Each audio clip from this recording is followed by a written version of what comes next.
नमस्कार, आपण पाहताय कोकणचं नंबर 1 महा चॅनल कोकण सात लाईव्ह बातमीपत्रात आपलं स्वागत। सुरुवात करूया हेडलाईन्सना। तर अख्ख्या गावावरच गुन्हे दाखल करा, कासारडेवासी आक्रमक। डॉक्टर नागवेकरांकडे मोठ्या खंडणीची मागणी, डॉक्टर परुळेकरांचा गंभीर आरोप। आणि गडकिल्ल्यांवरील अतिक्रमण हटवण्यासंदर्भात समिती गठीत। आता पाहूया सविस्तर बातम्या। देवगड तालुक्यातील खाक्षे पुलाखालील पाण्याची पाईपलाईन फुटून हजारो लिटर पाणी वाया गेलं। पाहूयात ही दृश्य।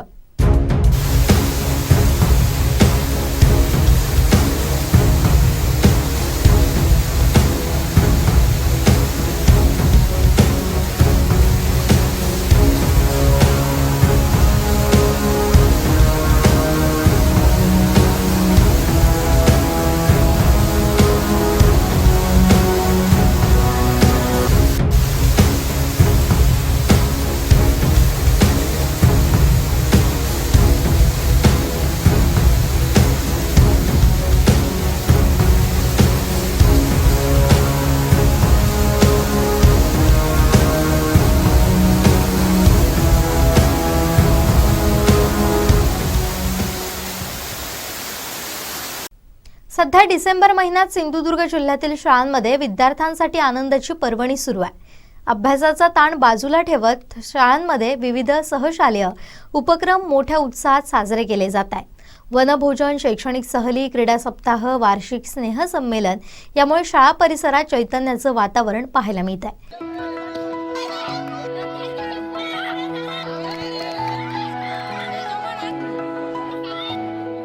डिसेंबर महिना म्हणजे विद्यार्थ्यांसाठी आनंदाचा महिना। सिंधुदुर्ग जिल्ह्यातील शाळांमध्ये सध्या सहशालेय उपक्रमांची रेलचेल पाहायला मिळते। वनभोजन आणि शैक्षणिक सहलींमुळे विद्यार्थी निसर्गाच्या सानिध्यात शिक्षणाचा अनुभव घेत आहेत, तर क्रीडा सप्ताहामुळे खेळातील कौशल्य, संघभावना आणि स्पर्धात्मक वृत्ती विकसित होते। वार्षिक स्नेहसंमेलनामुळे विद्यार्थ्यांना नृत्य, नाट्य, गायन अशा कला सादर करण्याची संधी मिळते।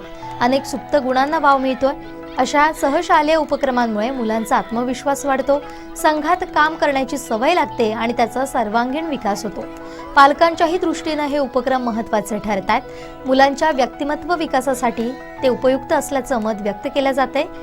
शिक्षणाबरोबरच जीवन कौशल्य शिकवणारे हे उपक्रम विद्यार्थ्यांच्या भविष्यासाठी नक्कीच दिशादर्शक ठरतात। एकीकडे अभ्यास तर दुसरीकडे आनंद, खेळ आणि कला सहशालेय उपक्रमांच्या माध्यमातून सिंधुदुर्ग जिल्ह्यातील शाळा विद्यार्थ्यांच्या सर्वांगीण विकासाकडे एक पाऊल पुढे टाकते।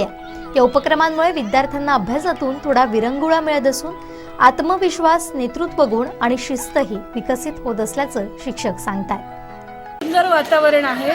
डिसेंबरमध्ये जनरली सगळ्या शाळांमध्ये सहशालेय उपक्रम आयोजन होतं। आमच्याही शाळेमध्ये यावर्षी डिसेंबरमध्ये आत्ताच वनभोजन झालं, शैक्षणिक सहल पण जाऊन आली आणि मुलांनी खूप उत्साहाने सगळ्या ठिकाणी एन्जॉय केलं। आणि त्यानंतर आत्ता तुम्ही पाहत असाल तर आमचा क्रीडा सप्ताह चालू आहे। सगळ्या कलागुणांना वाव मिळण्यासाठी सांस्कृतिक उपक्रम पण आम्ही आयोजन केलं आहे। पुढच्या 8 दिवसात आमचं गॅदरिंग आहे आणि हे सगळं छान एन्जॉय करून त्यानंतर मुलं अभ्यासात पण छान कॉन्सन्ट्रेट होतात। आमच्याकडे हा सहशालेय उपक्रम खूप उत्साहात चालतो।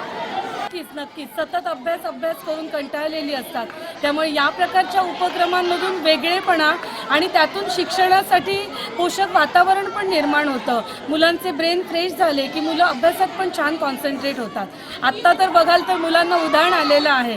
सगळ्या इव्हेंटमध्ये मुलं पार्टिसिपेट करत आहेत आणि खूप एन्जॉय करत आहेत आणि रँकिंग पण चांगलं होतं आहे, म्हणजे नंबर मिळवणं, कॉम्पिटिटिव्ह स्पिरिट मुलांमध्ये छान डेव्हलप झालं आहे।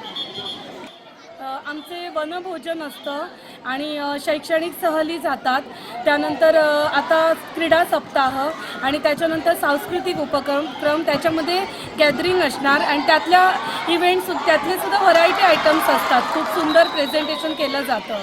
काही वेळा कोरिओग्राफर लागले तर बोलवून सुद्धा एक स्टँडर्ड मेंटेन करून सुद्धा प्रोग्राम खूप सुंदर केला जातो आणि मुलांचा प्रतिसाद पण खूप सुंदर असतो। आता आम्ही रायगडची ट्रिप केली, उच्च माध्यमिकची इयत्ता 11वीची मुलं घेऊन गेलो होतो। त्यामध्ये बॉईजना आम्ही चढायला दिलं होतं, तर 1 तासात मुलांनी उत्साहाने गड चढले आणि वर जाऊन सगळे पूर्ण गडाचं चित्र फोटो काढून सगळ्या ठिकाणं सगळी भेट देऊन ऐतिहासिक ठिकाणं भेट देऊन माहिती मिळवली. 12 वाजेपर्यंत मुलांनी जवळजवळ सगळा गड बघितला आणि मुलींना आम्ही रोपवेने नेलं एक वेगळा अनुभव म्हणून. आणि मुली कदाचित चढू शकणार नाही तर त्यापेक्षा रोपवेने सेफ, तर तो रोपवेचा पण एक वेगळा आनंद मुलींनी घेतला आणि वर जाऊन सगळी स्थळं बघितली आणि 1 वाजता सुखरूप आम्ही पुन्हा गड उतरलो. खूप थ्रिलिंग आहे. ह्या सगळ्या ॲडव्हेंचर्स असं वाटतं ते गडावर चढणं आणि खूप मजा करत चढणं, ग्रुपमध्ये असणं, टीममध्ये काम करणं, एकमेकाला मदत करणं, हे सगळं शिकायला होतं ग्रुपमध्ये. आणि आमचं म्हणाल तर आम्हीसुद्धा मुलांबरोबर मुलांसारखे होऊन राहतो, त्यामुळे आमचा हा अनुभव खूप सुंदर असतो. आपणही सतत विद्यार्थी असल्यासारखं वाटतं आम्हाला. आता मोबाईलच्या काळामध्ये मुलांना या प्रकारचे इव्हेंट शिकवणं आणि त्याच्यामध्ये इन्व्हॉल्व करणं हे खरं तर चॅलेंज आहे.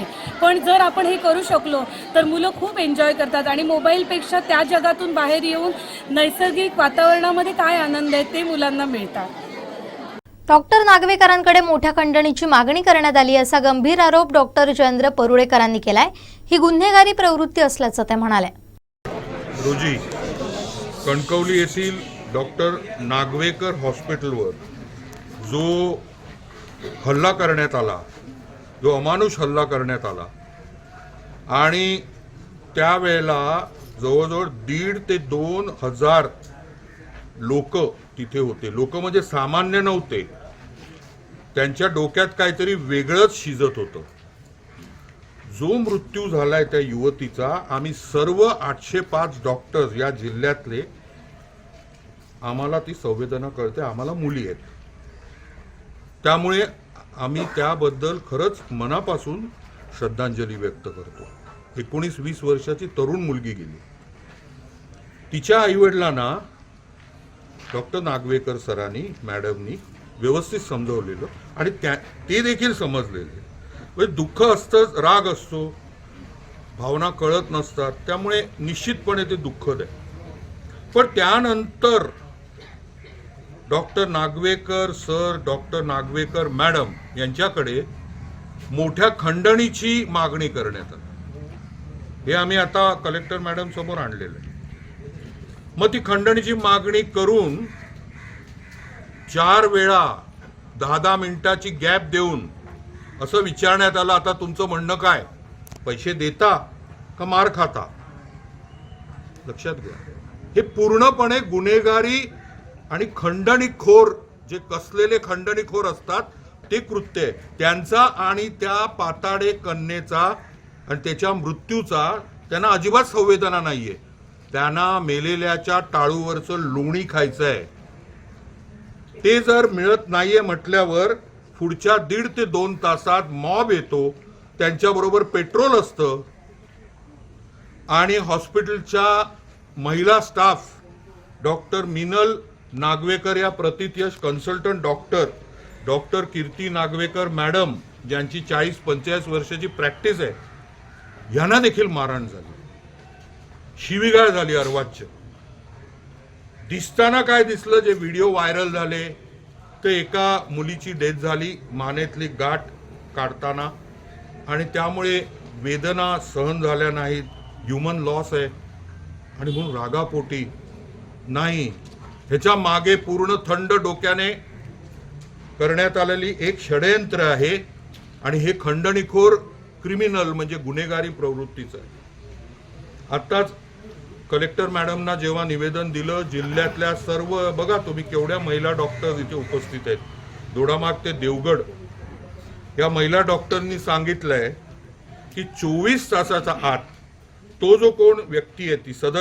राज्य सरकारनं गड किल्ल्यांवरील अतिक्रमण हटवण्यासंदर्भात समिती गठीत केली आहे. या समितीवर मंत्री नितेश राणेंची सदस्य म्हणून निवड करण्यात आली आहे. याबाबत त्यांनीच माहिती दिली. गड किल्ल्यांवरील अतिक्रमण निष्कासित व प्रतिबंधित करण्यासाठीचा जी कमिटी स्थापन केली गेलेली आहे, म्हणजे जेवढे गड किल्ल्यांवर जी अतिक्रमण आहेत, जी महत्वाची धार्मिक स्थळं आहेत, त्याच्यावर जी काय अतिक्रमण तयार झालेली आहेत ते हटवण्यासाठी, निष्कासित व प्रतिबंधित करण्यासाठी जी कमिटी आहे, ज्याच्यामध्ये जी सांस्कृतिक मंत्रींच्या अध्यक्षतेखाली तयार झालेली आहे, त्याचे सह अध्यक्ष महसूल मंत्री आहेत, सदस्य ग्रामविकास मंत्री आहेत, दुसरे सदस्य पर्यटन मंत्री आहेत, मग सार्वजनिक बांधकाम मंत्री आहेत, वने मंत्री आहेत आणि बंदरे मंत्री आहेत. म्हणजे मी यासाठी मी आदरणीय मुख्यमंत्री देवेंद्र फडणवीस साहेब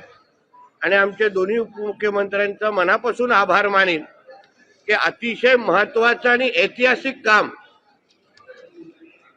करण्याची जबाबदारी ज्या कमिटीला दिलेली आहे त्या कमिटीमध्ये त्यांनी मलाही सदस्य म्हणून घेतलेलं आहे. यामुळे गड किल्ल्यांवर आणि महत्वाच्या जे काही स्थळं आहेत त्याच्यावर जी अतिक्रमणं होतात, जी हिरवी चादरं टाकले जातात, जे थडगे बांधले जातात, जे अनधिकृत आहेत ते काढण्याची जबाबदारी जे कमिटीमध्ये आहे त्याचा सदस्य मला बनवला असल्यामुळे खऱ्या अर्थाने हे असंख्य हिंदुत्ववादी विचाराचे कार्यकर्ते जे वर्षानुवर्ष यासाठी लढत आलेले आहेत, संघर्ष करत आलेले आहेत, आंदोलन करत आलेले आहेत, त्यांना न्याय मिळवून देण्याच्या दृष्टिकोनातून ही कमिटी मोठा हातभार लावेल आणि म्हणूनच यासाठी मी आदरणीय देवेंद्र फडणवीसांचं मनापासून मी आभार मानतो. कणकवली करूळ येथील सुनीता सुनील तानावडे या 56 वर्षीय महिलेचा सर्पदंशाने मृत्यू झालाय. दुपारी 1:30च्या सुमारास गावात शेतीचं काम करताना त्यांना सर्पदंश झाला. नातेवाईकांनी ताबडतोब कणकवली उपजिल्हा रुग्णालयात धाव घेतली. डॉक्टरांनी उपचार सुरू केले, पण काही मिनिटं उपचाराला प्रतिसाद देखील मिळाला, पण नंतर त्यांचा मृत्यू झाला. सुनीता सुनील तानावडे हिला शेतात गवत हे करत असताना पुरुषाचा विचार झाला आणि ते लगेच आम्ही तिला तिथून एक अर्धा तासाच्या अगोदर हॉस्पिटलला आम्ही पोच केली, कणकवली सरकारी दवाखान्यात. पण तिच्यात उपचारादरम्यानच तिचं उपचार सुरू होताच निधन झालं. डॉक्टरांनी ज्यावेळी ट्रीटमेंट सुरू केली ती डॉक्टर म्हणाले आता काय पेशंटचं हे नाही, तुला आम्ही ॲडमिट करून घेणार आणि त्यांनी सलाईन वगैरे चालू केलं. त्याने काय सांगितलं? तोपर्यंत पेशंट व्यवस्थित बोलत होता. उपचार इथे होतील व्यवस्थित म्हणून सांगितलं की व्यवस्थित होतील, नाही तर तेव्हा उपचार चालू हो, नाही तर आम्ही हलवतो, सलाईन वगैरे चालू केलं. तुम्हाला खाजगी ठिकाणी हलवण्याचा सल्ला वगैरे दिला की नाही? काही नाही. मला त्यांचे उपचार त्यांनी चालू केले, पण ते व्यवस्थित उपचार झाले असते तर आमचा पेशंट नक्कीच वाचला असता. दरम्यान आला होता आपल्याकडे, त्याला पुढचा चावला होता छोटासा, जे की साप पण ते मारून घेऊन आले होते. आला, चावलेला होता, पेशंट घाबरलेला होता आणि हाताला पेशंटच्या हे बांधलं होतं, रशी बांधली होती. पेशंट अंदाजे 150 म्हणजे 1:45च्या आसपास आला होता. आल्यानंतर आपण ते साप बघितला, कन्फर्म केलं की बाबा पुढचाच चावला आहे. आणि मग तो साप चावलाय, पण ते विष आत गेले की नाही त्यासाठी आपल्याला विषाची टेस्ट करावी लागते. 20 WBCT 20 whole blood clotting time तो आपण केला, तो 20 मिनिटाच्या वर होता. नॉर्मली हे जे साप असतात थोडेसे हिमॅटोटॉक्सिक मध्ये येतात आणि हिमॅटोटॉक्सिक मध्ये कसं होतं की जे रक्त आहे ना ते घट्ट होत नाही अंगातनं बाहेर काढल्यानंतर. नॉर्मली रक्त आहे ते घट व्हायला पाहिजे आणि हे जे रक्त आहे ना अजून पण आपण सॅम्पल ठेवलेले आहेत ते अजून पण आपलं पातळच आहे, घट्ट झालेलं नाहीये. ते 20 मिनिटाच्या वर घट्ट होतं आपल्याकडे. मग आपल्याला जेव्हा कळलं की बाबा कन्फर्म हिमॅटोटॉक्सिक आणि विष आत गेलेलं आहे तर आपण मग इंजेक्शन TT, हायड्रोक्लॉट, एव्हिन, डेक्सा असे सगळे स्टिरॉइड, अँटी इन्फ्लमेटरी आणि TT वगैरे देऊन ठेवलेलं. आणि नंतर आला होता त्यावेळी त्याचा BP पण कमी होता, 90/60 होता. मे बी घाबरल्यामुळे वगैरे BP वाढतो पण हिचा कमी होता. ठीक आहे, मग आम्ही त्याला एक RL सलाईन लावली, फटफट सलाईन लावली. मग WBCTचा रिपोर्ट आला आपल्याकडे. मग आपण त्याला चावल्यामुळे इन्फेक्शन होतं, मग त्यामुळे आपण अमॉक्सिक्लिव्ह अँटीबायोटिक दिलं होतं. आणि नंतर ती म्हटली की मला नॉशियस सारखं होतंय. कधी कधी आपण अँटीबायोटिक पुश केलं ना अमॉक्सिक्लिव्ह तर उलटी होते असं आपल्याला वाटतं. मग आपण पॅन 40 आणि ऑनलाईन दिलं होतं त्यांना. त्याच्यानंतर मग आपण सगळं आता कन्फर्मेटरी आणि सगळं आपलं प्रिकॉशनरी सगळ्या गोष्टी झाल्यानंतर मग आपण त्यांना अँटीस्टेक वेनम 10 वायर एक सलाईन मध्ये टाकून सुरू केले. 10% की 15% सलाईन गेलं असेल. त्याच्यानंतर तिचं BP जे आपलं SpO2 जे आहे ना 98 to 99 होतं, ते 95 ला गेलं. 95 ते 100 नॉर्मल रेंज आहे, त्यामुळे एवढं काय घाबरण्याचं कारण नव्हतं. नंतर ते 90 वरती गेले. 90 वरती गेल्यानंतर O2 लावला आपण. नंतर मग परत ते 85 वरती गेलं. मग 85 वरती गेल्यानंतर कसं असतं की ते अनाफिलॅक्टिक रिॲक्शन तिला बसलेली होती आणि त्यामुळे कसं आपण मग ॲड्रेनालिन देतो. मॅन्टेनलिन आपण 0.5 ml किंवा 0.01 ml पर केजीच्या अकॉर्डिंग ते सुरू केलं होतं. इंजेक्शन दिलं आपण तिला आयन, तरी पण काय झालं की तिचं ऑक्सिजन कमीच होत होता. ठीक आहे, मला असं वाटतं की रिॲक्शनमुळे, घाबरल्यामुळे, साप चावल्यामुळे ती 54च्या आसपास होती, म्हणजे वयस्कर कॅटेगरीमध्ये होती, ओबीस होती. ठीक आहे, मग मला असं वाटतं की तिला secondary heart attack, myocardial infection बसलं असेल त्या क्षणामुळे. त्यामुळे इम्प्रूव्ह होण्याऐवजी ती बॅड होत गेली. जसंच 50 वरती गेलं, माझ्या डॉक्टरांनी तिला इंट्युबेट केलं, अस्कल्टेट करून चेक केले की आपली जी एंडोट्रेकियल ट्यूब आहे ती आत गेली आहे की नाही. ती आत गेली होती, अंबू वगैरे सुरू होतं.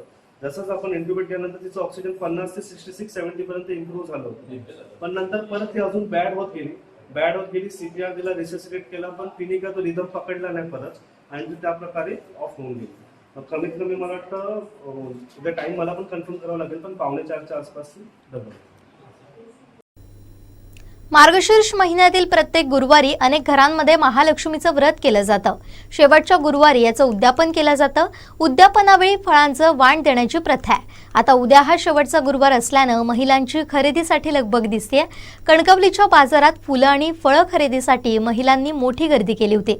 याचा आढावा घेतलाय आमचे कणकवली प्रतिनिधी उमेश बुचडे यांनी.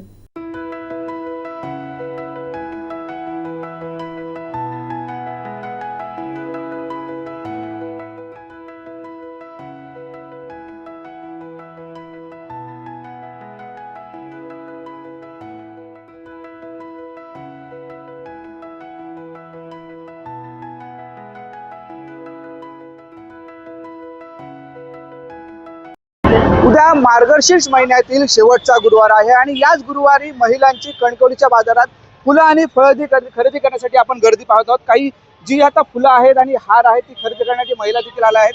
आपण बघतोय ही जी फुलं, आता ही वेगवेगळ्या विविध रंगाची जी फुलं आहेत ती आपल्याला येथे दिसतात. एकंदरीत आपण दाखवू शकतो की जे गजरे आहेत, त्यानंतर पाती आहेत, यांचे दर देखील आता हे लिमिटेड आहेत. एकंदरीत हे दर काय आहेत? पातीचे दर किती आहेत? गजरा 20 रुपये का है. पाती किती? 20 रुपये.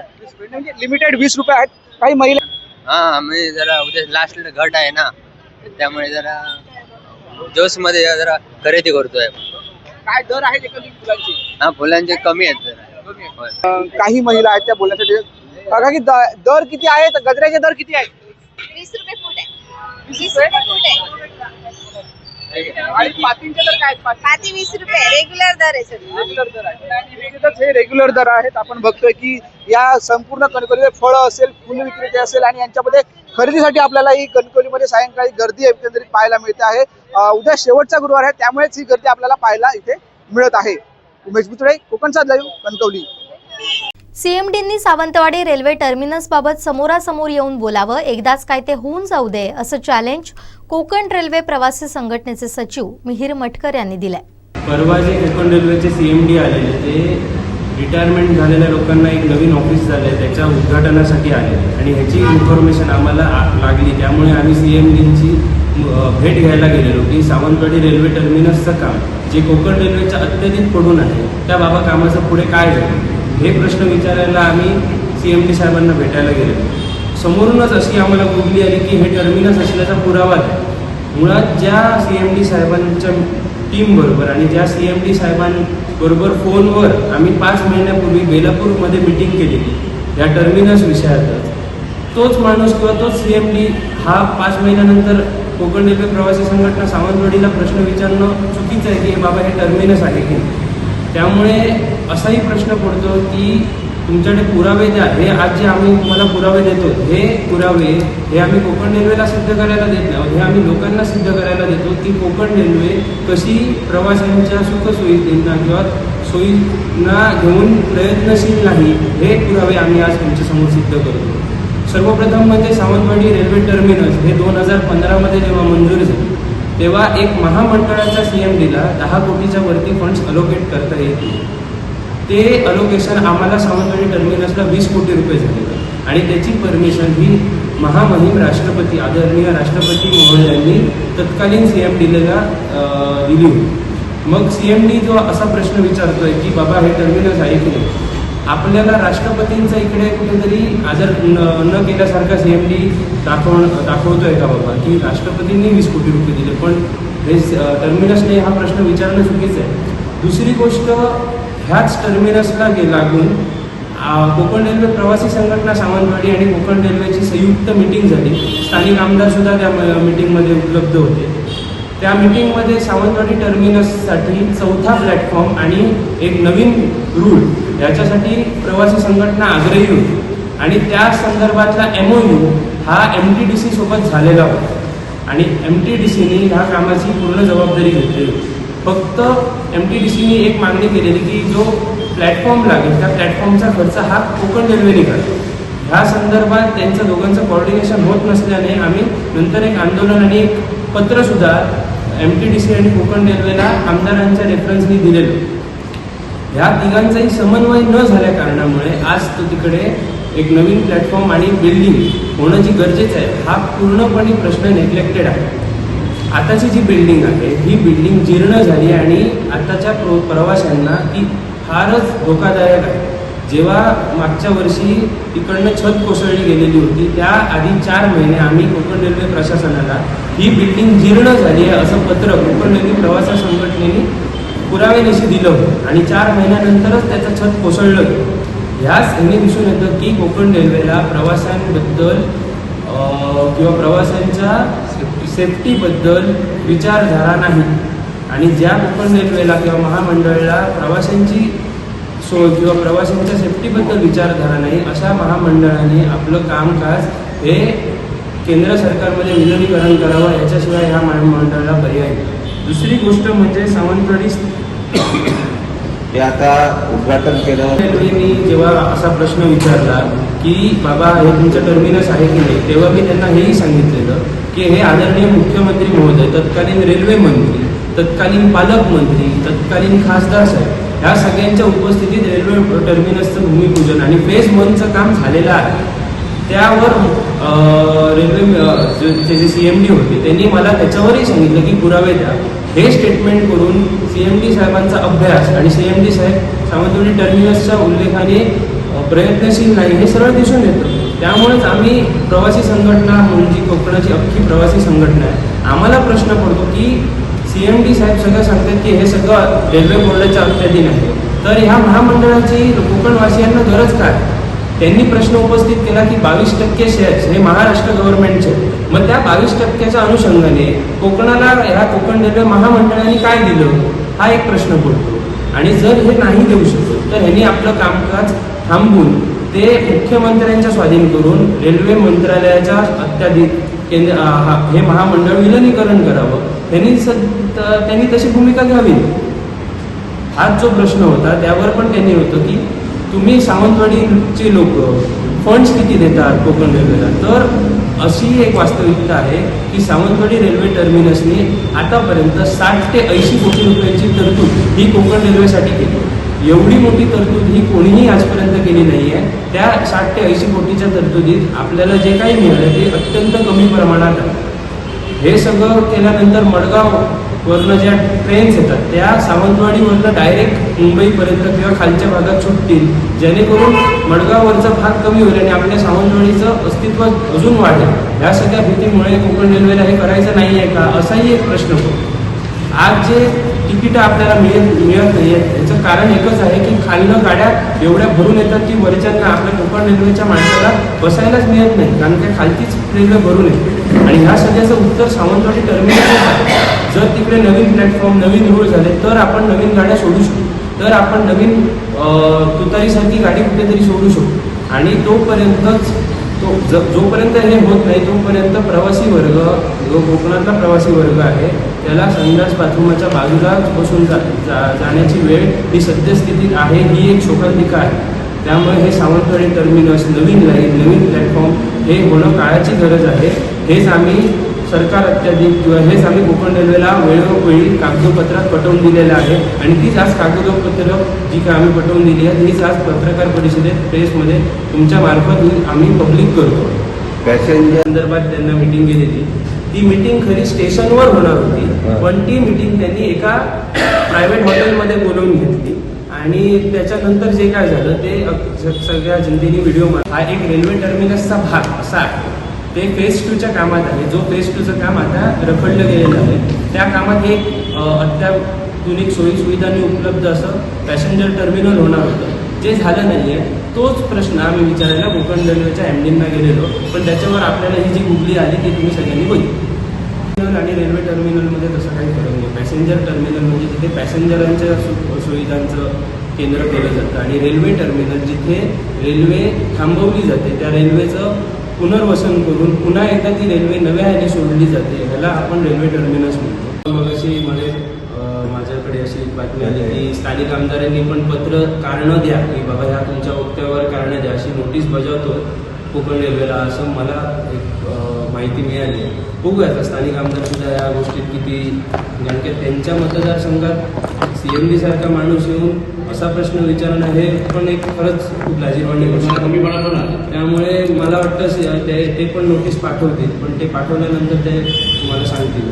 त्यामुळे प्रवासी संघटना म्हणून आमची खेळी अशी राहील की एकदाच काय ते प्रेस समोर येऊन कोकण रेल्वेने ह्याचं उत्तर द्यावं. मी त्यांना तुमच्यामार्फत चॅलेंज करतो की या आणि समोरासमोर एकदाच काय ते बोलून द्या. आमच्याकडे पुरावे आहेत, आमच्याकडे अभ्यास आहे, तो पत्रव्यवहार सुद्धा जुन्या कामकाजाचा तो पण माझ्याकडे आहे. 2009च्या दरम्यान ते 2008च्या दरम्यान आलेलं. तत्कालीन मुख्यमंत्री माझ्या मते विलासराव देशमुख साहेब होते. त्या मुख्यमंत्र्यांचं पण आदरणीय मटकर साहेबांना आणि सावंतवाडीच्या विधानसभा क्षेत्राला आलेलं पत्र आहे की हे टर्मिनस याची मंजुरी राज्य शासनामार्फत झालेली आहे. हा विषय केंद्राकडे निघालेला आणि केंद्राने त्याची मंजुरी 2014 नंतर जेव्हा आपले फडणवीस साहेब मुख्यमंत्री झाले, ही केंद्राची मंजुरी त्याच्यानंतर आली. त्याचंही पत्र आपल्याकडे आलेलं आहे. जोपर्यंत हे पत्र येत नाही किंवा राष्ट्रपतींची मोहर असलेलं पत्र येत नाही तोपर्यंत टर्मिनसचं काम हे चालू केलं जात नाही. हे सगळं आलंच म्हणूनच टर्मिनसचं काम चालू झालं. टर्मिनसचं फेज 1चं काम 11 कोटींमध्ये संपलं आणि उरलेल्या 10 कोटींचं काम हे कोकण रेल्वेने रखडलं. त्याच कामाचा विचारसरणी आम्ही कोकण रेल्वेला करायला. हाच प्रश्न आम्हाला पण प्रवासी म्हणून पडला आहे. मुळात 10 वर्ष नाही झाले ॲक्च्युली, 6 हल्ली आले, पण पूर्व CMD तायल ह्या साहेबांचं पत्र आहे की हे सावंतवाडी टर्मिनस अधिकृत कोकण रेल्वेचा टर्मिनस आहे. मी त्यांचाही रेफरन्स त्यांना दिला, त्यांचं पत्र तसं कोकण रेल्वेचं आहे. तायल नंतर 2 CMD नंतर माझ्या मते झा साहेब CMD म्हणून नेमली. CMDंनी हा प्रश्न विचारला हेच खरं हास्यास्पद आहे. त्यातच त्यांचा अभ्यास, त्यातच त्या CMD ह्या पदाला असलेली त्यांची गांभीर्यता ही लक्षात येते. त्यामुळे हा जो प्रश्न त्यांनी विचारलाय, मी तुमच्या मार्फत कोकण रेल्वेला एकदाच सांगतो की तुम्ही एकदाच पत्रकारांच्या समोर या किंवा एकदाच आमच्या समोर या, फील्डवर या आणि एकदाच होय किंवा नाही एकदाच काय ते पेटून जाऊ दे अशी भूमिका मी तुमच्या समोर त्यांची मांडतो. जर हे टर्मिनस नाही तर तुम्ही प्रेस समोर येऊन घोषित करा की हे सावंतवाडी टर्मिनस नाही. त्याच्या पुढे जे काय कारवाई करायची असेल ती आम्ही करू. आणि जर हे टर्मिनस आहे तर तुमच्याकडनं अडलेले निधी किंवा तुमच्याकडनं अडलेल्या सुविधा या तुम्ही आत्ताच्या आत्ता रिलीज करून आमच्या कोकणी प्रवाशांना न्याय द्या. एकदाच काय ते दूध की दूध पाणी होऊन जाऊ दे. हे माझ्या तुमच्यासमोर सावंतवाडी रेल्वे टर्मिनसबाबत आमदारांनी थेट भूमिका घ्यावी, याबाबत एकत्रच आंदोलन करूया असं आव्हान कोकण रेल्वे प्रवासी संघटनेचे अध्यक्ष ॲडव्होकेट संदीप निंबाळकर यांनी केलंय. सावंतवाडी टर्मिनलच्या संदर्भातला हा जो लढा सुरू आहे त्या संदर्भातल्या ज्या अलीकडच्या घडामोडी झाल्या त्या संदर्भात ही खास करून प्रेस बोलवलेली आहे. कोकण रेल्वेचे CMD संतोष कुमार झा मध्यंतरी ते सावंतवाडी स्टेशनला त्यांनी भेट दिली आणि एक वादग्रस्त स्टेटमेंट त्यांनी केलं की सावंतवाडी टर्मिनल गावाची गोष्ट काही इथे अस्तित्वात नाही, सावंतवाडी टर्मिनलला मान्यता नाही, अशा स्वरूपाची त्यांची भूमिका होती. आणि त्याच्या संदर्भात जर तुमच्याकडे काही पुरावे असतील तर मला सादर करा असं त्यांचं म्हणणं होतं. तर आज आम्ही जे आलेलो आहोत त्या पुराव्यासह आलेलो आहोत. तर हे कोकण रेल्वेचं टर्मिनलचं जे भूमिपूजन झालं हे 27/6/2015 रोजी झालं आणि त्याची पूर्ण शिला जी आहे ती सावंतवाडी रोड स्टेशनच्या ठिकाणी तिथे आजही तिथे दिमाखात उभी आहे. ही जी काही भूमिपूजनाचा कार्यक्रम झाला त्या कार्यक्रमाला आमदार सुरेश प्रभू तत्कालीन रेल्वेमंत्री उपस्थित होते. आमदार देवेंद्रजी फडणवीस महाराष्ट्राचे मुख्यमंत्री उपस्थित होते. दीपकभाई केसरकर उपस्थित होते. इतर त्यावेळेचे तत्कालीन खासदार विनायकजी राऊत त्या कार्यक्रमाला उपस्थित होते आणि त्यावेळेचे जे सत्ताधारी पक्षाचे जे नेते होते ते सर्व नेते मंडळी त्या ठिकाणी उपस्थित होते आणि त्यांच्या उपस्थितीत हा कार्यक्रम झाला. शासनाने त्या कार्यक्रमासाठी लाखो रुपये आपले खर्च घातलेले आहेत आणि त्या कार्यक्रमात भूमिपूजन झाल्यानंतर तिथे एक कोनशिला बसवलेली आहे. त्या संदर्भातले कागद फोटो आता आम्ही सादर करतो. त्या कार्यक्रमाचे हे फोटो आहे की व्यासपीठावरती ही मंडळी उपस्थित होती आणि त्यांच्या उपस्थितीत ह्या गोष्टी झाल्या. तसंच हा एक फोटो आहे ज्याच्यात कैलास सिंग संरक्षण मंत्री देशाचे तत्कालीन संरक्षण मंत्री पर्रिकर साहेबांचा एक फोटो दिसतो आहे आणि हा जो पहिली पूजन मारताना मुख्यमंत्री साहेब दिसतात.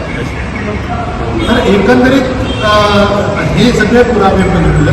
त्याशिवाय आणखी काही रेल्वे मंत्रालयाचे कागद आहे की हे महामंडळाचं काम कोकण रेल्वे वेगळे आणि कोकण रेल्वे कॉर्पोरेशनचं हे काम होतं. तर त्या कामासाठी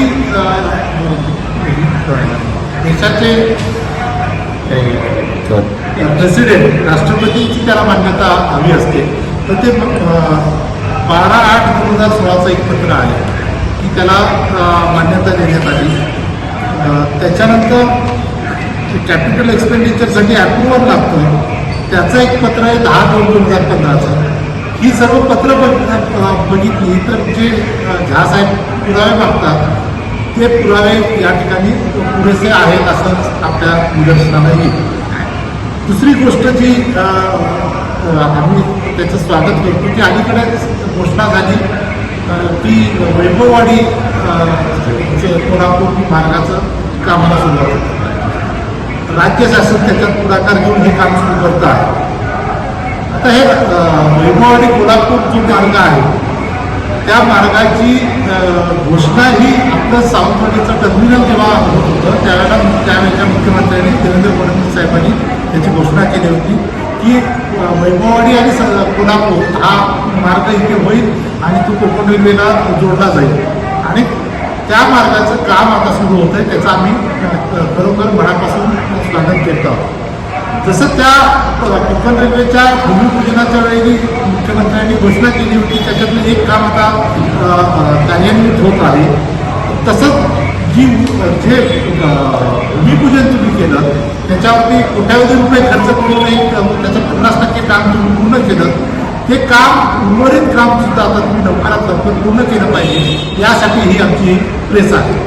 टर्मिनल असू देत किंवा गाड्या ज्या सावंतवाडी स्थानकावरून थांबे मिळत नाही त्याला इथल्या आमदारांचा जो नकारात्मक भूमिका जी आहे ती कारणीभूत आहे का असा आता प्रश्न पडतो. आमदार काय थेट भूमिका घेत नाही पण तेच कणकवलीचे आमदार आपल्या बंद झालेल्या गाड्या मिळवतात आणि 1-2 नवीन गाड्यासुद्धा त्यांना मिळत आहेत.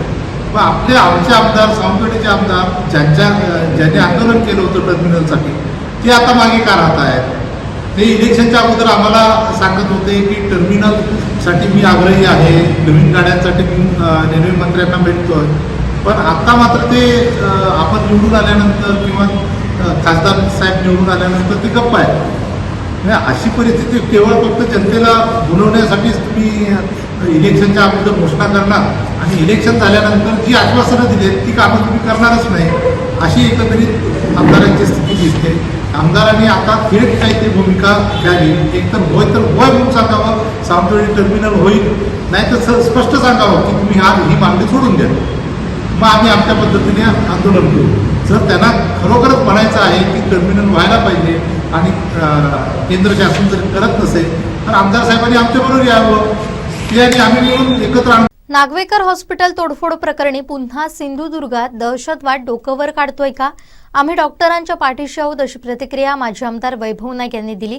नातेवाईकांच्या भावनेच्या आडून समाजकंटकांनी यामध्ये सहभाग घेतलाय असा संशयही त्यांनी व्यक्त केलाय. सांगलीतील युवती कस्तुरी पातळे हिचं दुर्दैवी निधन झालं. या कुटुंबियांच्या पाठीशी संपूर्ण सिंधुदुर्ग जिल्ह्यातल्या लोकांच्या सहवेदना आहेत. परंतु त्यानंतर जो प्रकार झाला, खरं तर कस्तुरीच्या मृत्यूनंतर त्यांच्या नातेवाईकांचा, त्यांच्या गावातल्या ग्रामस्थांचा आक्रोश किंवा त्यांचा त्यावेळची भूमिका समजू शकतो. परंतु या आक्रोशामध्ये इतर समाजकंटकांनी जो भाग घेतला तो पूर्णपणे चुकीचा आहे. तिच्या नातेवाईकांच्या ची काय भावना होती, परंतु इतर लोकांनी डॉक्टरांच्या हॉस्पिटलची तोडफोड करणं किंवा 2-3 तास, खरं तर एखादी आक्रोश असतो तो काही वेळेचा असतो, परंतु सातत्याने 2-3 तास डॉक्टरांवर ज्या पद्धतीने महिला डॉक्टरांवर हल्ला होत होता तो पूर्णपणे चुकीचा आहे आणि पोलिसांनी त्यावेळी बघायची भूमिका घेतली आहे. खरं तर सिंधुदुर्ग जिल्हा पुन्हा एकदा कायदा सुव्यवस्थेच्या बाहेर जातोय. सिंधुदुर्ग जिल्ह्यामध्ये दहशतवाद पुन्हा सुरू होतोय अशी आता सगळ्या सर्वसामान्य मनामध्ये शंका निर्माण झालेली आहे. डॉक्टर नागवेकर हे गेले अनेक वर्ष या सिंधुदुर्ग जिल्ह्यामध्ये सेवा दिली आहे. डॉक्टर नागवेकरांसारखे अनेक डॉक्टर या ठिकाणी सेवा देत असतात. दुर्दैवाने असे प्रसंग अनेक वेळा होतात. त्यामुळे लोकांचा सुद्धा त्यावेळची भूमिका लोकांची असते. परंतु ही कालचा जो प्रकार आहे तो प्रकार म्हणजे सिंधुदुर्ग जिल्ह्यामध्ये पुन्हा दहशतवाद एका दृष्टीने काढण्याचा प्रयत्न आहे, कोणावर दबाव टाकण्याचा प्रयत्न आहे.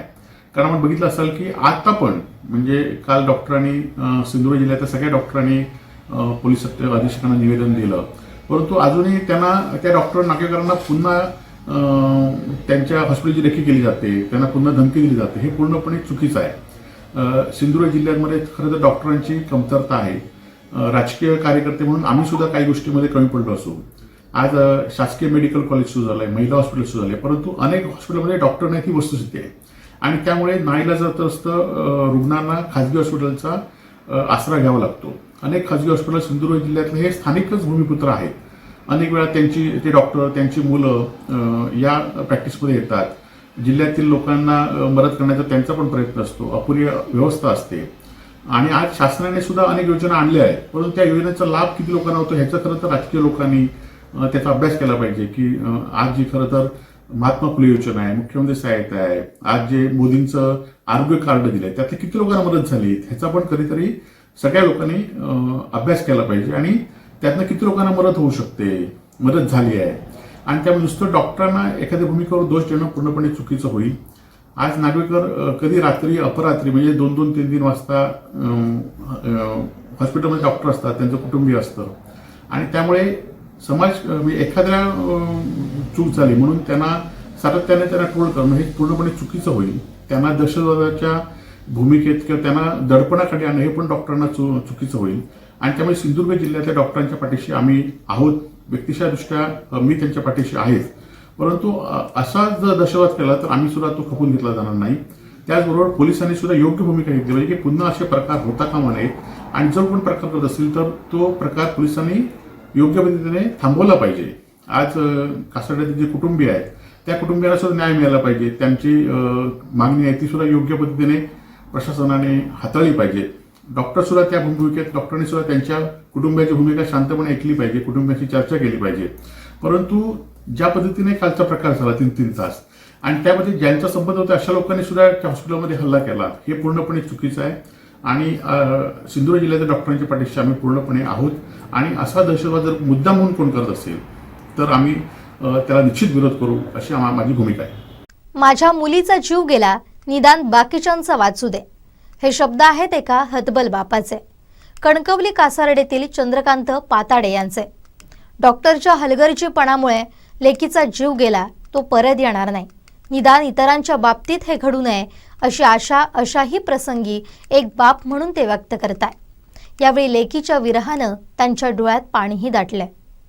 तशीच त्याची पण नुकसान व्हायला पाहिजे. त्याच्या हॉस्पिटलला हे बसायला पाहिजे, सेल बसायला पाहिजे, एवढं माझी इच्छा आहे.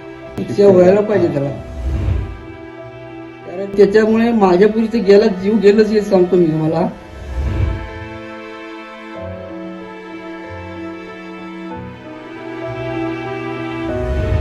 पण ते बाकीच्यांचे तरी पुढच्यांचे जीव वाचून दे अशी माझी इच्छा आहे.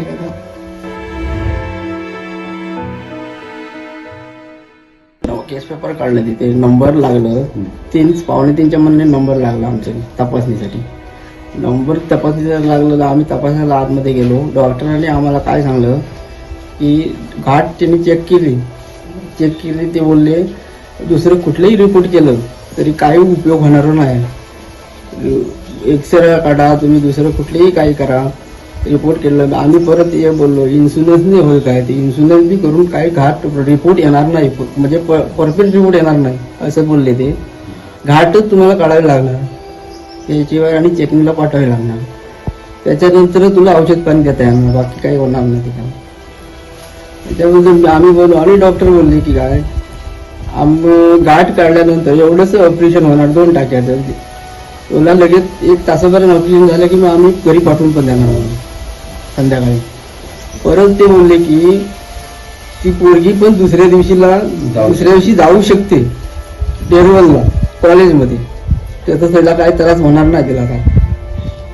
त्याच्यानंतर आम्ही म्हटलं बघ ठीक आहे ना, बोललो काढा हे करा, तुम्ही ऑपरेशन करा, एवढं सांगताय तुम्ही तर ऑपरेशन करायला काय प्रॉब्लेमच नाही, जाऊ शकते. त्याने मला बोलले, परत बोलले की तू नंतर 4 दिवसांनी मंगळवारी 2-4 दिवसांनी रिपोर्ट आलं की ते गोळ्या औषधं घेऊन तू परत तिला नेऊन देऊ शकते, हे पण सांगलं.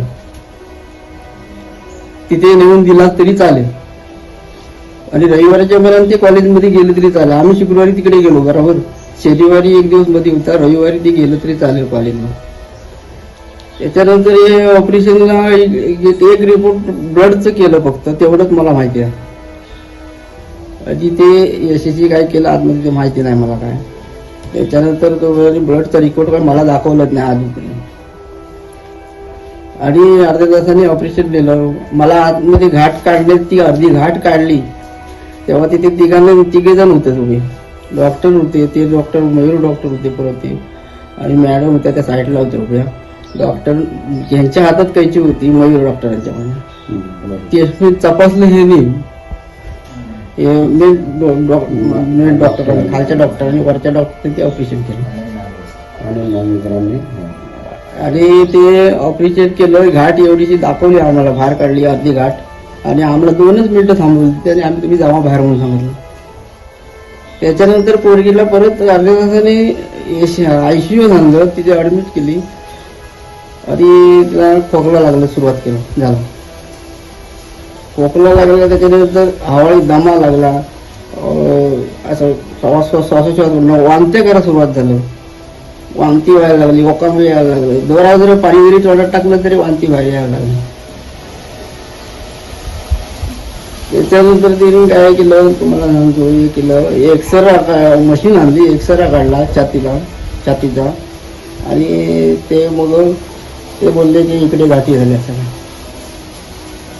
ते नंतर सांगितलं आमचं ऑपरेशन केल्यानंतर गाठी झाल्यानंतर सगळ्यांना. परत ते थोड्या टायमाने आले जे म्हणताय तुम्हाला बांबळी किंवा याच्यामध्ये कोल्हापूरला न्यायचं लागणार. तर आम्ही बोललो आधी आम्ही बघतो काय करायचं ते. त्याच्यानंतर त्यांनी 1 रात्र आमची थेरच काढली. सकाळी आम्हाला 7:30 वाजता सांगितलं की बांबळी तर कोल्हापूरला तुम्हाला जावं लागेल. मी त्यांना बोललो म्हटलं मला सरकारी हॉस्पिटलमध्ये जायचं नाही अफोर्ड केल्यावर मी कोल्हापूरलाच जातो. त्याने पैसा बिल माझ्याकडून अजिबात काय घेतलं नाही, सगळं खर्च करून मला तिकडे पाठवलं कोल्हापूरला. तिथे गेल्यानंतर डॉक्टर परत ते हेच म्हणायला लागला काय जवळजवळ हे संपलेलं आहे, शरीरात पूर्ण किडनी सगळं बाधच केले, कामच करत नाही काय.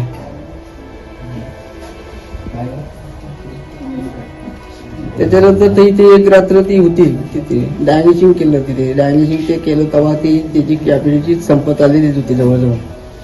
अगदी नाही म्हणजे 25 ते 30% होती जास्तीत जास्त.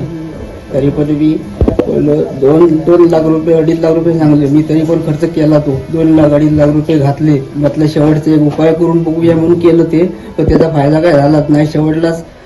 शेवट ती 5:15च्या आसपास झाली, ऑफ झालीच ती शेवट सकाळी. काय म्हणणं आहे तुमचं? माझं म्हणणं असं आहे की माझं जी नुकसान जी झाली आहे ती काय आता ते होऊ शकत नाही, तर तशीच त्याची पण नुकसान व्हायला पाहिजे. त्याच्या हॉस्पिटल हे बसायला पाहिजे, सेल बसायला पाहिजे, एवढं माझी इच्छा आहे. शिक्षा व्हायला पाहिजे त्याला, कारण त्याच्यामुळे माझ्या पुढचं जीव गेलंच हे सांगतो मी तुम्हाला. पण ते बाकीच्यांचे तरी पुढच्यांचे जीव वाचून द्या अशी माझी इच्छा आहे आता.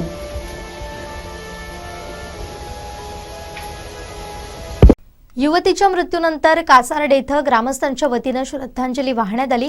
यावेळी डॉक्टरांच्या हलगर्जीपणामुळे कस्तुरी पाताडे हिचा मृत्यू झाल्याचा आरोप त्यांच्या नातेवाईकांनी ग्रामस्थांनी केलाय। आम्हाला न्याय मिळालाच पाहिजे, प्रसंगी अख्ख्या गावावर गुन्हे दाखल करा, अशा उद्विग्न प्रतिक्रियाही त्यांनी दिल्या। यावेळी माजी जिल्हा परिषद सदस्य संजय देसाई, माजी बांधकाम सभापती रवींद्र जठार, माजी उपसभापती प्रकाश पारकर, माजी पंचायत समिती सभापती दिलीप तळेकर, कासार्डे सरपंच निशा नकाशे, उपसरपंच गणेश पाताडे, निवृत्त पोलीस अधिकारी सूर्यकांत तळेकर, माजी सरपंच संतोष पारकर, रवींद्र पाताडे, परिसरातील सरपंच, उपसरपंच, नागरिक उपस्थित होते। खरं म्हणजे कुमारी कस्तुरी चंद्रकांत पाताडे हिचा जो डॉक्टरांच्या हलगर्जीपणामुळे जो मृत्यू झाला आहे तो खरोखरच म्हणजे लांछनास्पद गोष्ट आहे। कारण ज्या डॉक्टरांना आज जिल्ह्यामध्ये आज संपूर्ण एक चांगल्या प्रकारचा डॉक्टर म्हणून मानलं जात होतं, अशा डॉक्टरकडून अशा प्रकारचं कृत्य घडणं हीच आधी लांछनास्पद गोष्ट आहे। दुसरी महत्त्वाची गोष्ट की हे सगळं घडलेलं असताना त्या ठिकाणी तिचा रक्तस्राव झाला, कोल्हापूरला तिला हलवण्यात आलं आणि त्याच्यानंतर तिचा मृत्यू झाला। पहिली गोष्ट ऑपरेशन केवढं छोटं होतं आणि त्या एवढ्या छोट्या ऑपरेशनच्या वेळी एवढा रक्तस्राव व्हावा म्हणजे कुठेतरी चूक झाली आहे हे ते मान्य करत नाही आहेत। ही सगळ्यात महत्त्वाची गोष्ट। तरी आम्ही ते चांगल्या प्रकारे त्याच्यातून मार्ग काढावा म्हणून आम्ही त्या ठिकाणी गेलो। काही अनेक लोकप्रतिनिधी या ठिकाणी उभे असलेले अन्य सर्व आम्ही त्या ठिकाणी गेलो, चांगल्या प्रकारे त्या ठिकाणी मार्गदर्शन त्यांच्याकडून आपण मार्ग काढावा म्हणून प्रयत्न केला, परंतु डॉक्टरांनी कोणत्याही प्रकारची त्या ठिकाणी आम्हाला सहकार्य केलं नाही। आणि सहकार्य न केल्यामुळे जे जैन समुदाय जमला होता त्याच्यामध्ये नुसते कासार्डेवासी नव्हते तर तालुक्याच्या कानाकोपऱ्यातून आलेले जे ज्यांचा रोष होता की त्या डॉक्टरांनी चुकीच्या पद्धतीने आतापर्यंत पेशंटकडून पैसे घेतले, हा जो रोष होता त्या रोषापोटी जे काय घडलं आहे ते सगळं त्या रोषापोटी घडलं आहे। तरीसुद्धा आम्ही ती गोष्ट त्या ठिकाणी असं ठरवलं होतं की याच्यामध्ये काहीतरी निर्णय चांगला घेऊया। डॉक्टरांना वेळोवेळी विनंती केली, डॉक्टर साहेब तुम्ही फक्त एक साधी बाईट द्या आणि असं म्हणा की याच्याबद्दल मी तुमच्याबरोबर आहे, तुमच्या सगळ्यांबरोबर ह्या दुःखामध्ये मी आहे, एवढं तुम्ही सांगा जाहीररित्या, एवढीच आमची मागणी होती। आणि आता जे पळरुळकर डॉक्टर वगैरे अन्य डॉक्टर ज्यांना जे कोण मिळाले आहेत आणि जे काय आमच्यावर खंडणीचा वगैरे जो काय आरोप करतायत तर त्यांना मी सांगू इच्छितो की कासार्डे गाव आज महसूलदृष्ट्या गाव काय आहे हे ह्या डॉक्टरांना अजून कळलंच नाही असं मला वाटतं। तेव्हा ज्या डॉक्टरांना कोणाला जर मदत त्यांना जर पैसे लोकांचे घेऊन कमी पडत असतील तर त्यांनी कासार्डेवाल्यांकडे आव्हान करावं की आम्हाला मदत करा। ह्या कासार्ड्यातून मी तुम्हाला चॅलेंज देतो, उद्या 1 कोटी रुपये उभे करायचे असले ना तरी माझा गाव माझी पंचकृषी दिल्याशिवाय राहणार नाही। आणि हे असे घाणेरडे आरोप जे आमच्या कासार्डेवासियांना केले हे त्या मुलीच्या संदर्भात आम्हाला घृणास्पद आहेत। कारण तिचा मृत्यू झाला, मी या सगळ्या डॉक्टरांना आव्हान करतो की जे कोण त्यांना मिळालेत ना त्यांनी एकच करावं की त्या मुलीचा मृत्यू जो झाला आहे ती मुलगी आम्हाला परत द्या। तुम्ही जे गुन्हे आमच्यावर दाखल कराल, जे शासन कराल त्या शासनासाठी माझा अख्खा गाव आणि माझी पंचकृषी त्या गोष्टीसाठी तयार आहे। कुठल्याही प्रकारचे मग त्या ठिकाणी गुन्हे होऊ देत, पण तिचा मृत्यू मला परत द्या। अरे एवढं कृत्य घडलं आहे, वाईट घडलं आहे। ती मुलगी आज 10 कोटी रुपये तुम्ही दिलात तरी मुलगी आम्हाला रिटर्न मिळणार नाही आणि कुठे 10-12 लाखाचं कुठे किंवा 5 लाखाचं नुकसान झालं असेल त्या संदर्भात अशा प्रकारची तुम्ही वागता। आणि डॉक्टर आम्ही देवाच्या नंतर डॉक्टरांना देव मानतो, आम्हाला बोलायला आज शरम वाटते डॉक्टरांच्याबद्दल अशी प्रतिक्रिया देते वेळी, कारण आम्ही त्यांना देव मानतो। आणि हे जर अशा प्रकारची तुमची युनियन आहे म्हणून जर चुकीच्या पद्धतीने तुम्ही जर लोकांना तुम्ही वेठीस धरत असलात आणि म्हणजे मृत्यू झालेल्याबद्दल सुद्धा कुणी पब्लिकने आवाज उठवायचा नाही, अशा प्रकारची तुमची जी वृत्ती आहे ह्या वृत्तीला आळा घातल्याशिवाय कासार्डेवासीय माझी पंचकृषी माझा तालुका आणि माझा जिल्हा कधीच हे खपून घेणार नाही। आणि त्याच्यासाठी आमची आता तयारी चालू झाली आहे, आम्ही त्याच पद्धतीने लढा करतो। कलेक्टरला नोटीस द्यायचं असेल, पालकमंत्र्यांना द्यायचं असेल, SP-ना द्यायचं असेल ते त्या पद्धतीचं आमचं नियोजन चालू करतो। पण ही वृत्ती आम्हाला कुठेतरी खुंटीत करायची आहे आणि ह्याला कुठेतरी आळा बसवायचा आहे। तोडफोड झाली, नुकसान झालं, हे जन आक्रोश आहे, हे काय कोणी ठरवून केलेलं नाही आहे, हे त्या मुलीवर झालेला अन्याय। आणि तो अन्याय एकट्या मुलीवर झालेला नाही, की असंख्य आजूबाजूच्या गावावर प्रत्येक घरामध्ये असा प्रसंग घडलेले आणि त्या प्रसंग घडलेल्या लोकांनी त्या ठिकाणी धाव घेतली आणि त्या धाव घेतल्याने त्या जमावाने केलेलं ती तोडफोड आहे। हे नुकसान जमावाने केलेलं आहे, कुणी एकाने नाही। आज सर्व डॉक्टर जमून कलेक्टरला निवेदन त्याने दिलं काल की गुन्हे दाखल करा म्हणून। तर मी तर असं म्हणेन गुन्हे दाखल करायचे असतील तर आमच्या संपूर्ण गावावर करा, जे लोकांना तालुक्यावर गुन्हे दाखल करा, आम्ही सर्व तयार आहोत. जो लढा लढायचा आहे त्या लढ्यासाठी आम्ही तयार आहोत. पण झालेले कृत्य त्याबद्दल कुठेतरी तुम्ही दिलगिरी व्यक्त केली पाहिजे होती डॉक्टरांनी. त्या कुटुंबावर झालेला प्रसंग आहे, त्या कुटुंबावर झालेला अन्याय आहे, त्या अन्यायाला वाचा कुठेतरी फोडली पाहिजे होती. त्याबद्दल दिलगिरी व्यक्त एका पण डॉक्टरने केली नाही. उलट सगळ्या डॉक्टरांनी समर्थन दिलं. वेगवेगळे कमेंट देतात, जसं आता जशी कमेंट वेगवेगळे देतात की खंडणीसाठी हे झालं, हे पूर्व नियोजित होतं, त्या कुटुंबाच्या आईला वडिलांना दम आहे, यांना काही स्वप्न पडलं आहे, हे त्या घरी गेलेत. मग अशा प्रकारचं बोलणं म्हणजे ठरवून तुम्ही करताय, आम्ही नाही करत आहे. तुमचं ठरलं आहे की या बाबा हे गुन्हेगार या मूल्यात मानायचं, या सर्व आलेल्या जन समुदायाला गुन्हेगार मानायचं आणि या डॉक्टरांना कुठेतरी पाठीशी घालण्याचं काम आज जिल्ह्यातले सर्व डॉक्टर करतायत. खरोखरच देवानंतर आम्ही डॉक्टरांना मानतो की असं सर्व डॉक्टर एकत्र येऊन तुम्ही हे कृत्य करणं किंवा ह्या केसेस टाकण्यासाठी कलेक्टरांना निवेदन देणं हे काही योग्य नाही आहे. अनेक डॉक्टरांनी आम्हाला पण फोन केले की ते डॉक्टर कायम चुकत आहेत, त्यांच्याकडे चुका घडत आहेत. अनेक लोकांनी फोन केले की तुम्ही केलात ते बरोबर केलात या गाववाल्यांनी किंवा या दशकृषींनी. माझी पत्रकारांना विनंती आहे की तुम्ही आता हे आमच्या इकडे घेतलात, असं कणकवली तालुक्यात अनेक जण तुम्हाला प्रतिक्रिया द्यायला तयार आहेत. त्यांच्या वेगवेगळ्या प्रतिक्रिया घ्या की मग तुम्हाला समजेल की आज कोणाकोणाच्या घरात या डॉक्टरांमुळे अन्याय झाले आहेत, कोणाकोणाची दुःखात लोटल्या या डॉक्टरांनी, हे तुम्ही समजून घ्या. हे सर्व महाराष्ट्रासमोर तुम्ही आणा की या डॉक्टरांमुळे किती जण दुखावले आहेत, किती जणांनी आपल्या बहिणी गमावल्यात, भाऊ गमावल्यात, आई वडील गमावले आहेत की यांच्या चुकीच्या उपचारामुळे. किती जणांना असे फक्त पैसे लिहून दिलेले आहेत, 1,50,000 म्हणजे कुठल्याही प्रकारचं बिल नाही. असे सर्व प्रकार आपण सर्वांनी उघडीस आणावे अशी मी या तुमच्या निमित्ताने सर्वांना विनंती करतो. खरोखरच ही निषेध करण्यासारखीच गोष्ट आहे. जो आज आपण मयूर नागवेकर डॉक्टर म्हणताय त्याची 10वीच असताना की दुसऱ्याला बसवून पास होण्याची प्रक्रिया अजूनही ती कोर्ट केस चालू आहे. ते आम्ही सगळं प्रकरण त्याचं बाहेर काढतोय. जर तो असा डॉक्टर असेल तर तो काय ऑपरेशन करू शकेल? एक साध्या गाठीचं ऑपरेशन केल्यानंतर त्याच्या किडण्या बाद होतात काय? त्याने हे केलं की तिला अटॅकचा संभव होता. आम्ही अटॅक नेलेले पेशंट त्याच्यावरही नेतो. मग अटॅक आल्यानंतर त्यांनी कोल्हापूरला का पाठवावं?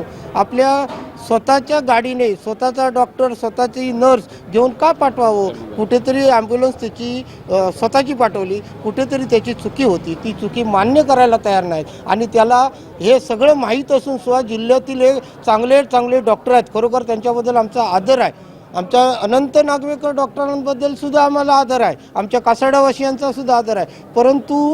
परंतु जे आता जो मयूर आहे त्याची सर्व जी संघटना आहे डॉक्टरांची, त्यात आमच्या गावचे पण डॉक्टर असतील, आमच्या पंचकोशीचे डॉक्टर असतील, त्या संघटनेत आहेत. त्यांनी त्याची सगळी हिस्ट्री काढून घ्यावी आणि त्याच्यानंतरच त्याच्या बाजूने जावं. तर आज आम्ही जी सभा घेतली आहे ती आम्ही शोकसभा घेण्याच्या संदर्भात आणि जो आता काल त्यांनी कलेक्टर आणि आपल्या SP साहेबांकडे जे निवेदन दिलं त्याला एक आम्ही सुद्धा आमच्या गावाच्या वतीनं आमचे जे सर्व आरोपी केले आहेत त्यांच्या वतीनं सगळ्यांच्या वतीनं आम्ही त्यांना एक निवेदन देणार आहोत. आमच्या कासाडे गावातील कस्तुरी पाताडे हिचं डॉक्टरांच्या हलगर्जीपणामुळे मृत्यू झाला आणि या आक्रोशापोटी आमच्या कासाडे गावातील नव्हे तर आजूबाजूच्या दशकृषीतील पूर्ण तालुक्यातील लोक त्यावेळी एकत्र आली. प्रत्येकाचा या डॉक्टरांच्या हलगर्जीपणामुळे प्रत्येक घरातल्या कुटुंबाने काही ना काही सोचलं आहे.